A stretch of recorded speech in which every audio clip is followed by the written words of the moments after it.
تو آج کا موضوع ہے اللہ تقوی کرنے والوں سے محبت کرتا ہے، لیکن یہ جاننا ضروری ہے کہ تقوی ہے کیا اور تقوی کا حق کیسے ادا کیا جائے۔ وہ کون سے کام ہیں جن کو کرنے سے یہ پتہ چلتا ہے کہ انسان واقعی متقی ہے۔ جہاں تک سورۃ آل عمران کی اس آیت کا تعلق ہے تو یہ آیت اسلامی اخلاق کے اصولوں میں سے ایک بہت بڑے اصول پر مبنی ہے۔ اس میں اللہ کے بندوں کو تقوی اختیار کرنے کا حکم دیا گیا ہے اور پھر اس پر ثابت قدم رہنے کا اور موت تک استقامت اختیار کرنے کا۔ تو تقوی کیا ہے؟ سلف صالحین میں سے ابن مسعود اور دیگر لوگ جیسے حسن بصری، اکرمہ، قتادہ اور مقاتل کہتے ہیں کہ حق تقاتہ کا مطلب ہے کہ اللہ کی اطاعت کی جائے اور اس کی نافرمانی نہ کی جائے، اور یہ کہ اس کا شکر بجا لایا جائے اور اس کی ناشکری نہ کی جائے، اور اس کا ذکر کیا جائے اور اس کو بھلایا نہ جائے، اور خاص طور پر اپنی زبان کی حفاظت کی جائے۔ انس رضی اللہ عنہ سے روایت ہے، وہ کہتے ہیں کہ کوئی بندہ اس وقت تک اللہ سے اس طرح نہیں ڈر سکتا جس طرح کے ڈرنے کا حق ہے، حق تقاتہ ہی ہے، جب تک وہ اپنی زبان کی حفاظت نہ کرے۔ تو کرنے کے کاموں میں سب سے زیادہ اپنی ہی زبان کے شر سے بچنے کی ضرورت ہے۔ اور وَلَا تَمُوتُنَّ إِلَّا وَأَنْتُمْ مُسْلِمُونَ، اور تمہیں ہرگز موت نہ آئے مگر یہ کہ تم اسلام کی حالت میں ہو، یعنی اپنی صحت اور سلامتی کے زمانے میں اللہ کی اطاعت پر قائم رہو اور تمہارا خاتمہ بھی اسی پر ہو۔ انسان کو یہ تو نہیں پتا کہ وہ کب مرے گا، کیونکہ یہ بات اس کے کنٹرول میں نہیں۔ ہاں، اس کا اپنا حال اس کے کنٹرول میں ہوتا ہے کہ وہ اس میں کیا کرتا ہے۔ تو گویا مرتے دم تک، کیونکہ موت کا پتہ نہیں، تو ساری زندگی ہی اللہ کی اطاعت میں گزاری جائے تاکہ جب انسان مرے تو پھر اللہ کا فرما بردار ہو کر مرے، کیونکہ جس طرح کی انسان کی زندگی ہوگی اسی طرح کی موت ہوگی، اور جس طرح کی موت ہوگی اسی حال پر انسان اٹھایا جائے گا۔ یعنی جو شخص جیسی زندگی بسر کرتا ہے اسی کے مطابق اس کو موت آتی ہے اور اسی کے مطابق پھر وہ قبر سے اٹھایا جائے گا۔ تو اللہ سبحانہ وتعالی ہم سب کو توفیق دے کہ ہم اللہ کی اطاعت میں ہی زندگی بسر کریں اور حقیقی معنوں میں ہمارے اندر تقوی پیدا ہو جائے۔ تقوی کا لفظ جو ہے یہ عربی زبان کے مادے واو قاف یا سے ہے۔ اصل میں یہ تھا وقوہ، لیکن پھر یہ تقوی ہوا، جس کا مطلب ہے ایک چیز کو دوسری چیز کے ساتھ ہٹانا اور دور کرنا۔ تو متقی انسان اپنے آپ کو نیک عمل کے ذریعے نافرمانی اور اس کے نتیجے میں آنے والے عذاب سے بچاتا ہے۔ عربی میں تقوی کا معنی ہے الصیانہ، الحذر، الحمایہ اور الحفظ۔ تو صاحب لسان العرب کہتے ہیں کہ تقوی کہتے ہیں خود کو عیبوں سے بچانا اور بچاؤ اور احتیاط اور حفاظت اختیار کرنا، یعنی شریعت میں کمال درجے پر ہر اس چیز سے بچنا جو قیامت کے دن نقصان دے، یعنی اللہ تعالیٰ کے اوامر کو بجا لانا اور نواہی سے اجتناب کرنا۔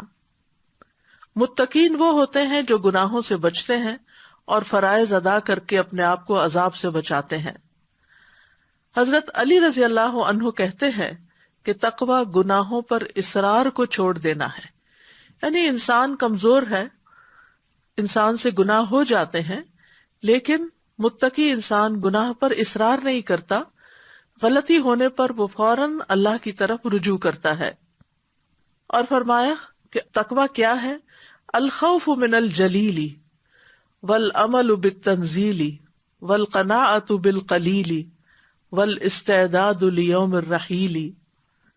اللہ عز و جل سے ڈرنا، وحی الہی یعنی قرآن و سنت پر عمل کرنا، تھوڑے پر قناعت کرنا اور موت کی تیاری کرنا، اور یہ کہ تمہارے اور تمہارے رب کے درمیان کوئی بچاؤ ہو، یعنی اللہ کے عذاب سے بچ جاؤ۔ ان تجعل بینک و بین عذاب اللہ وقایہ۔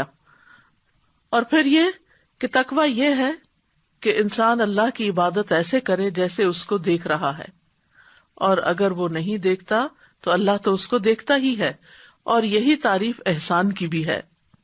ابن قیم رحمت اللہ علیہ تقوی کی مختلف شرعی تعریفات بیان کرتے ہوئے کہتے ہیں کہ حقیقت میں شرعی تقوی اللہ کی اطاعت میں کیا جانے والا وہ عمل ہے جو ایمان کی حالت میں اور اجر کی نیت رکھتے ہوئے اللہ کے احکامات پر عمل کرنے اور اس کی منہیات کہتے ہیں جن چیزوں سے منع کیا گیا ہے اس سے بچنے کی صورت میں سر انجام دیا جاتا ہے۔ پس اللہ نے جو حکم دیا ہے متقی انسان حکم دینے والے پر ایمان لاتے ہوئے اور اس کے وعدے کی تصدیق کرتے ہوئے اس پر عمل کرتا ہے، اور جس چیز سے اللہ نے منع کیا ہے وہ منع کرنے والے پر ایمان لاتے ہوئے یعنی اللہ سبحانہ تعالیٰ پر ایمان لاتے ہوئے اور اس کے عذاب سے ڈرتے ہوئے اس کو چھوڑ دیتا ہے۔ بعض سلف تو یہ بھی کہتے ہیں کہ تم تقوی کی حقیقت کو اس وقت تک نہیں پہنچ سکتے جب تک کہ تم ایسے کام بھی نہ چھوڑ دو جن میں کوئی حرج نہیں، اسی بات سے بچتے ہوئے کہ حرج والے کاموں میں نہ پڑ جاؤ۔ تم مباح چیزیں بھی اس لیے چھوڑ دو کہ ممنوع سے بچ جاؤ۔ فیروز آبادی کہتے ہیں کہ تقوی سے مراد ہر اس چیز سے پرہیز کرنا ہے جس میں نقصان ہو، یعنی نقصان دینے والی اور خصوصاً آخرت میں نقصان دینے والی چیزوں سے بچنا، اور وہ ہے نافرمانی اور فضول کام، لغو کام۔ اسی طرح ابن عمر رضی اللہ عنہ کہتے ہیں کہ بندہ تقوی کی اصل حقیقت کو نہیں پہنچ سکتا جب تک کہ وہ بات بھی نہ چھوڑ دے جو دل میں کھٹکتی ہو، یعنی دل میں شک ڈالنے والی اور کھٹکنے والی بات کو بھی چھوڑ دینا چاہیے۔ اسی طرح یہ بھی کہا گیا ہے کہ تقوی سے مراد نفس کی لذتوں کو ترک کر دینا اور خواہشات کی مخالفت کرنا ہے۔ عمر رضی اللہ عنہ نے ابی ابن کعب سے تقوی کے بارے میں پوچھا تو انہوں نے کہا، کیا آپ خاردار رستے سے گزرے ہیں؟ انہوں نے کہا، کیوں نہیں؟ ابی ابن کعب نے کہا، تو آپ کیا کرتے ہیں؟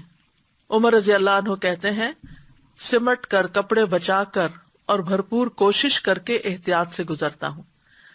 ابی ابن کعب نے کہا، یہی تقوی ہے، یعنی گویا دنیا ایک خاردار جنگل ہے جس میں طرح طرح کی آزمائشیں ہیں، اس میں انسان کے لیے اٹریکشنز ہیں، ڈسٹریکشنز ہیں، جس کی وجہ سے وہ اپنے سیدھے راستے سے بھٹک جاتا ہے۔ تو انسان ایسی تمام چیزوں میں الجھنے کی بجائے، ان تمام امور میں پڑنے کی بجائے جو انسان کو اللہ سے دور لے جائیں، وہ بچتے سنبھلتے ہوئے سیدھے راستے پر چلتا رہے تاکہ اپنی منزل کو پہنچ سکے۔